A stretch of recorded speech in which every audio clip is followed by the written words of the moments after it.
Assalamu alaikum wa rahmatullahi wa barakatuh. A kàn fẹ́ dáhùn ìbéèrè tí kan náà ọmọ ìyá wa béèrè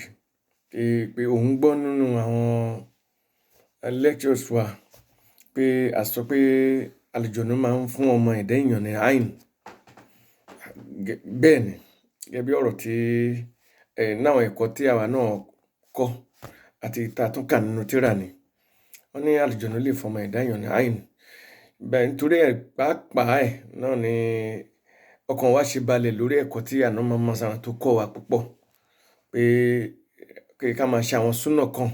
tí a máa tún ṣàlàyé fún wa ní bínú tá a bá ń ṣàlàyé ọ̀rọ̀ ain fún wa lórí ètò yìí náà. Ó náà di pé ńgbà míì ṣe rí ńgbà míì wà a máa ń dá wà nínú ilé, tá a bá dà wà nínú ilé a bọ́ṣọ́lẹ̀, a máa wo mírọ̀, a bọ́ṣọ nínú balùwẹ̀, gbogbo àwọn nǹkan tá a máa ń dá wà láwa nìkan. Ṣe àwọn ọ̀pọ̀lọpọ̀ àwọn àlùjọ̀nnú tí wọ́n ń bá wa gbélé, àwọn àlùjọ̀nnú míì wà tó jẹ́ pé wọ́n ń bá wa gbénú ilé. Yes, àwọn míì wà tó ń gbénú tọ́lẹ́ẹ̀tì. Irú àwọn ẹ̀dá yìí náà ń wò wá bá ṣe ń ṣe. Ṣé ẹ rí pé Ànábì kọ́ wa lọ́pọ̀lọpọ̀ ẹ̀kọ́ tó kọ́ wa, ó kọ́ wa lẹ́kọ̀ọ́ yẹn pé àwa nìkan kọ́ là jọ ń gbáyé. Mistake tọ́pọ̀lọpọ̀ ẹ̀dá èèyàn ń ṣe ni pé a máa ń fi pa àwa nìkan la jọ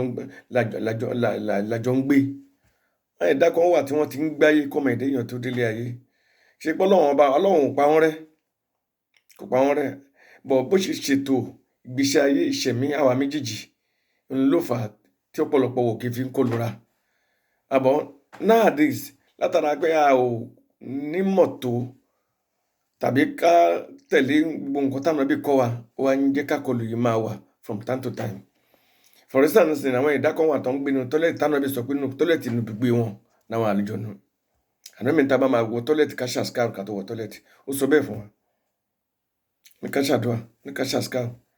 Ó ní k'Ọlọ́run lè là wá kúrò lọ́wọ́ aburú tá a lè rí ńbẹ̀ tàbí aburú táwọn náà lè fi ṣe wá tàbí táwa náà lè fi ṣe wọ́n. Nítorí ibùgbé wọn tọ́lẹ́ẹ̀tì l'Ọlọ́run ọba kádàrá ẹ̀. Bó ṣe wọn Ọlọ́run ọba ló ń ṣọlá, bó ṣe wùn nìyẹn. Èyí táwa kà nìyẹn. Pé Ànábì sọ bẹ́ẹ̀. Ó kúrò lórí pé mi ò gbàgbọ́ bẹ́ẹ̀, pé ọkàn mi ni. Gẹ́gẹ́ bí ọ̀rọ̀ tí mo ṣàlàyé ọ̀pọ̀lọpọ̀ ọkàn la fi ń ṣẹ̀sìn báyìí. A fi mọ̀ ṣẹ̀sìn mọ́. A ti nímọ̀ ju àwọn aṣíwájú lọ tó jẹ́ àwọn ànábì Ọlọ́run. A fẹ́ tẹ̀lé wọn mọ́. So òun ló ń fa ọ̀pọ̀lọpọ̀ problems tí à ń ní. Ọlọ́run kó jọ̀ọ́ kó ṣàṣàánú wa, kó fún wa ní ìdáyà, kó fún wa ní understanding of the religion. Ká má lo agídí yìí mọ́. Ṣé ẹ rí tí èèyàn bá wà nínú ilé, èèyàn lè kàgbákò ain látọ̀dọ̀ àwọn ẹ̀dá tá a rí. Òun ló fà á tẹ́ pé ọ̀pọ̀lọpọ̀ àwọn ẹ̀kọ́ tí Ànábì kọ́ wa, àwọn adab tó kọ́ wa tá a bá fẹ́ wọṣọ, ká tó lè bọ́ náà àbúrò yìí náà àfi ká tẹ̀lé. Tá a bá fẹ́ bọ́ṣọ, ká ṣe bismillah. Tá a bá ti ṣe, àlùjọ̀nnú tó wà around tó ṣe é ṣe kó máa wò wá bá a ṣe ń bọ́ṣọ, bá a ṣe ń wọṣọ, kò ní lè fi àbúrò yẹn kàn wá. Ó máa neutralize ẹ̀. Ká ṣe bismillah. Tá a bá ti dárúkọ Ọlọ́run, àbúrò tó fẹ́ jáde látọ̀dọ̀ ẹ̀ kò ní bá wa. Bákan náà ni pé tá a bá fẹ́ jẹun, tá a bá ṣe bismillah, tí Ṣaitan àtàwọn ọmọ ogun ẹ̀ bá fẹ́ wá bá wa jẹun, oúnjẹ ti dèèwọ̀ fún wọn. Oúnjẹ tá a bá ti dárúkọ bismillah sí, ó ti dèèwọ̀. Lópin ìgbà tí a bá invite wọn consciously or unconsciously. Báwo la lè ṣe invite wọn consciously or unconsciously? Ó náà ni pé ká máa jẹun, ká wá fowó òsì jẹun. Tá a bá fowó òsì jẹ oúnjẹ kan, a ti invite àlùjọ̀nnú tó wà around pé kó náà wá jẹ nínú ẹ̀ nítorí wọ́ọ̀dù wọn the eat pẹ̀lú owó òsì wọn, wọ́n máa ń jẹun pẹ̀lú owó òsì. Ànábì Muhammad SAW, Ànábì ní ẹ jẹun pẹ̀lú owó ọ̀tún nítorí pé Ṣaitan fúnra ẹ̀ gangan owó òsì ló fi ń jẹun. So tó bá ti rí pé èèyàn ń jẹun pẹ̀lú owó òsì, a ti mọ̀ pé eléyìí lára wọn ni nítorí wọ́ọ̀dù ọ̀gá wọn, wọ́ọ̀dù táwọn náà ti wá nìyẹn. So wọ́n lẹ́tọ̀ọ́ láti bẹ́ẹ̀ nìyẹn jẹun. Ẹni tí Ṣaitan bá dẹ̀ ti ń bá jẹun, ó yẹ kí ẹ mọ̀ pé gbogbo aburú ó súnmọ́. Ó lè bẹ̀rẹ̀ sí jẹ oúnjẹ yẹn tán kó rí èrùkúrò. Tó bá sì rí èrùkúrò kó nǹkan oríṣiríṣi ló lè ṣe àṣìṣe nítorí pé assignment táwọn gbé lọ́wọ́ ni pé ká ṣìṣe, ká lè regret. Tí regret yẹn bá wá pọ̀ ká padà di kèfèrí, ká kú sí ikú kèfèrí. So ainu yìí là ń sọ̀rọ̀ lé lórí. So a lè wà nínú ilé kí a tún kàgbákò ain. Pàápàá lórí ìgbà tá a bá múra, tá a bá ń wọra wa, tá a bá ń ṣe gbogbo ẹ̀, èèyàn lè kó látọ̀dọ̀ àwọn àlùjọ̀nnú. èèyàn lè kó látọ̀dọ̀ àlùjọ̀nnú. Ṣé rí èmi máa ń ṣàlàyé lórí ìtẹ̀síwájú lọ́rọ̀ àyìn náà ìbá jẹ́ kódà bó jẹ́ gọ́vnà ló kàn sọ pé you look beautiful but please sir pray for me sir pray for me that Allah will bless God will bless me more. Akọ̀rin rìn á ṣe èmi tí mo pick tí máa pick mi jẹ́ okó bá mi torí nǹkan táwọn ẹbí ni kò ṣe nìyẹn. Nítorí pé ṣòro ni pé kó fún mi ní àyìn kí wọ́n máa sọ pé olówó tí mo lọ bá ń sọ pé ìjọ ní káwé a ó rò pé èèyàn fẹ́ fi òun ṣoògùn owó ni. The best ni pé kí èèyàn ṣe kí ni kí èèyàn ní kó ṣàdúrà táwọn ẹbí kò ṣe ànábì ní ká ṣe. Káwa náà mi ṣọpá ń ṣe ọ̀pọ̀lọpọ̀ àwọn àṣkárò wa pàápàá yìí tá a fi ń tọrọ ọ̀ṣọ́ lọ́wọ́ àbúrò ṣètọ́nà àtàwọn ọmọ ogun àti àyìn táwọn ẹbí kọ́ wa ó kọ́ wa ká máa ṣe àṣkárò wa ká máa fi ṣeré pàápàá lórí àwọn ọmọ wa mẹ́wàá ń ṣẹlẹ̀ láyé pàápàá lórí àwọn ọmọ wa àwọn ọmọ kéékèèké ká máa ṣàdúrà fún wọn. Ànábì ṣe gbìyànjú púpọ̀ lórí àwọn ọmọ yẹn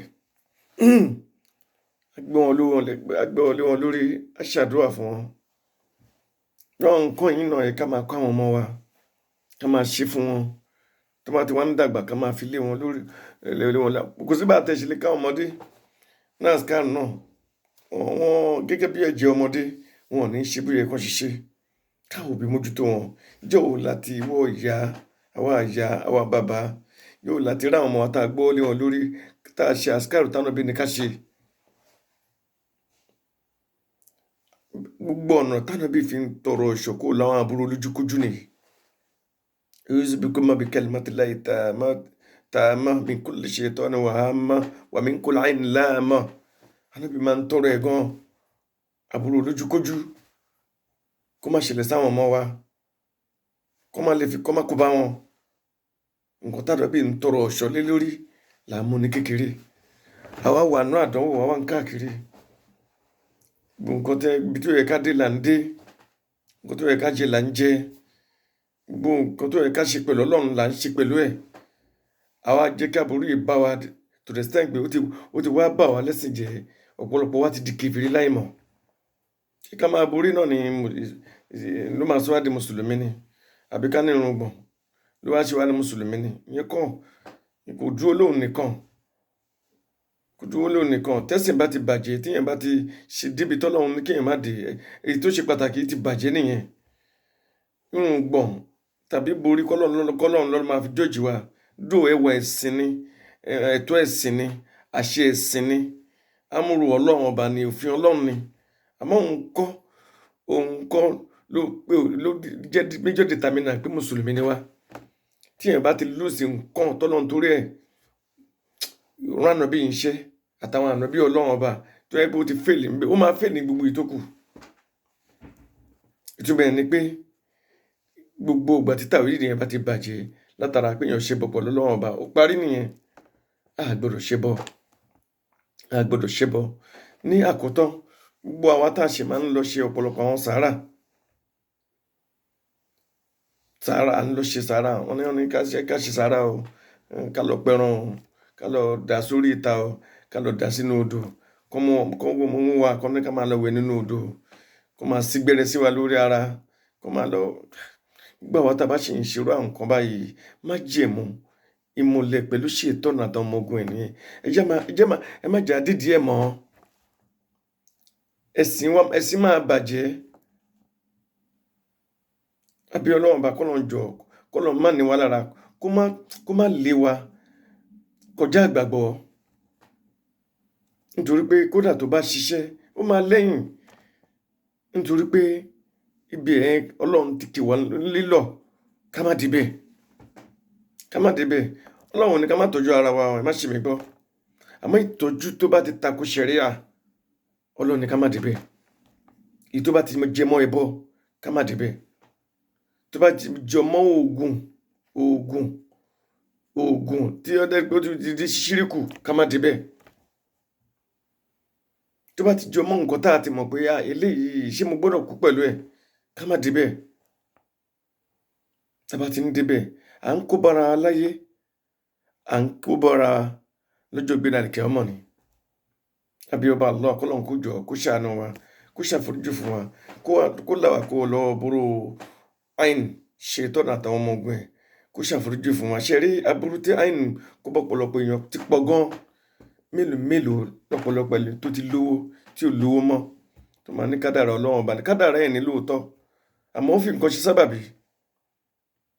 gbogbo àwọn nǹkan táwọn bíi ti kìwọ̀ níwà tó kìlọ̀ fún wa tó kì wá nílọ̀ nípa ẹ̀ òun náà ní sábàbí ọ̀pọ̀lọpọ̀ ẹ̀ sábàbí wallahu alam. Ẹ gbọ́dọ̀ ṣọ́ àìmọye mo ṣe sọ pé ọ̀pọ̀lọpọ̀ àwọn ọkùnrin máa àìmọye ọkùnrin tó ti ń rí ṣe tí ò ní rí ṣe mọ́ àìmọye ẹni tó ti ń rí jẹ tí ò rí jẹ mọ́ tó rẹ́ pé nítorí wọ́n dẹ̀ ń fi ẹ̀ ní àìmọye nígbà tọ́pọ̀lọpọ̀ wa gbọ́ ká máa dédé máa sọ oríṣiríṣi àṣímẹ́ǹtì wọn fáwọn èèyàn náà why are we presenting all those things even on social media must we ṣàmẹ́ni tó fẹ́ ni ṣàmẹ́ni tó fẹ́ ni in fact unfortunately àbúrò àìnù yìí ó yàtọ̀ sí pé ẹni tó fẹ́ ẹni tó tún fẹ́ ni tó mọ̀ pé òun láburú yìí lára tó tẹ̀ ti kó báyìí láì mọ̀ ẹ jẹ́ á ṣọ́ra fáwọn ìṣẹ̀mí tá à ń gbé tá a fi ń bá ìgbésí ayé wa jẹ́ ẹlòmíì ọ̀rọ̀ ọmọ ìlú máa discuss pẹ̀lú àwọn ẹlòmíì pẹ̀lú ọ̀pọ̀lọpọ̀ àwọn ọ̀rẹ́ oríṣiríṣi wọn á dẹ̀ kó bọ́mọ náà ọmọ tó ti mọ̀wé kò mọ̀wé tán ọjọ́ kan ọmọ kan wà ní school presentation ni wọ́n ń ṣe tí wọ́n ń ṣe debate tó ń ṣe debate náà àwọn tó ní àìnù ti wò nígbà tó ń ṣe presentation bọ́mọ yẹn tó mọ̀wé bí ò ṣe mọ̀wé mọ́ nìyẹn òun ló lead class bí ò ṣe mọ̀wé mọ́ nìyẹn bó ṣe bẹ̀rẹ̀ ṣiṣẹ́ rádaràda nìyẹn gbogbo nǹkan bàjẹ́ fún ni ọjọ́ kan ọmọ ìyá wa kan lọ ka Quran ló lọ kà ikọ̀ nínú àwọn èrò tó ń admire ẹ̀ ó wá admire ẹ̀ níbi tó nínú in fact òun wà lókè lórí ibi tó ti ń ka Quran ikọ̀ wà nínú ikọ̀ náà àwọn ìyá nínú àyìn lára bó ṣe wá admire ẹ̀ láti bẹ̀ bí ẹni tó ń ka Quran bó ṣe bẹ̀rẹ̀ sí pẹ̀jẹ̀ nìyẹn wọ́n rọ̀ ṣe lọ títí di eventually lẹ́ni tó ṣe kí ni padà jẹ́wọ́ kó tó lọ wèwè tánà bẹ̀rẹ̀ káwé ọ̀rọ̀ àìnù ga kódà káàdì náà ìpín kò lè ṣẹlẹ̀ kódà káàdì náà ìpín kódà àmàdúrà ta tẹ̀ máa ṣe kó kọjá ìtànà bí rẹ̀kọ́mẹ́ǹdì ṣe mọ̀ pé oríṣiríṣi ló ti wà lára wa ń sìn mo ṣe ń ṣàlàyé mọ́ ní ọ̀pọ̀lọpọ̀ àti ní mọ́nì ju ànábì lọ tó rẹ̀ ń tọ́nu kó ṣàdúrà tó ní òun ní ṣàdúrà ó ti ní mọ́nì ju ànábì lọ ẹni tádánwò dé bá tọ́nu kan ṣe rúkẹ́ àfọ́ tó ní òun ní ṣe ó ti ní mọ́nì ju ànábì lọ ní tọ́lá ànábì rẹ̀kọ́mẹ́ǹdì pé ká ṣe tádánwò bá dé bá wa. gbogbo ẹni tó bá ń tí ń wá any other solution tó yàtọ̀ sí tànàbí tó kọ́ wa ẹni náà ó ti pretend gbóhùn ní mọ́nì jànábì lọ a lè gbé kọ́ yé ju ẹni tọ́lọ́wọ́n bá rán ẹ̀yin ọmọ ìyá ẹ jẹ́ ṣe sùúrù ká wà humble pẹ̀lú àwọn nǹkan tọ́lọ́wọ́n bá tó fi kọ́ wa true àná mọ̀ sànsàrà ká dẹ̀ mí sọ pé a wà sí sẹ́yìn náà láti tẹ̀lé ká lè jèrè láyé ká lè jèrè lọ́run àbí ọba Allah kó jọ kó ṣàánú wa kó fún wa ní àlékún àgbọ́yé nínú ẹ̀kọ́ tí ó fi rán ọ̀gá wa sí wa kó ṣàforíjì fún wa kó ṣàánú wa àtàwa àtẹbí wa àtọmọ wa àtọrọmọdọ́mọ wa kó lọ aburú ṣe tọ́nà àtọmọ ogun ẹ̀ kó ṣàlékún ìdáyà fún wa subhanaka allahumma hamdika ashhadu an la ilaha illa anta astaghfiruka wa atubu ilayk ní next episode wa wá sọ pé la lè ṣe kí lọ́nà àbáyọ báwo la ṣe lè máa bọ́ kó lọ aburú àyìn àti ṣètọ́nà àtọmọ ogun ẹ̀ wassalamu alaikum wa rahmatullahi wa barakatuh.